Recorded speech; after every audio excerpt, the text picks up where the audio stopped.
দাদা আমাকে বহুবার জিজ্ঞেস করেন যে কানাই, তুমি রাধার সাথে এই সংসারকে প্রেম শেখাতে এসেছো, তাহলে কেন তুমি রাধাকে এত বিরক্ত করো? কেন ও তোমাকে বিরক্ত করে? কেন এই ঝগড়াঝাটি হয়?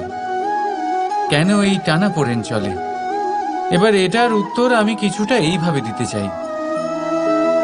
পিঁপড়ে সেই বাড়িতেই প্রবেশ করে যেখানে মধু উপস্থিত আছে।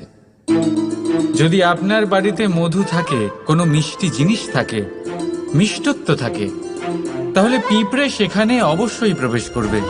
ঠিক এই রকমই হয় আমাদের সম্পর্ক।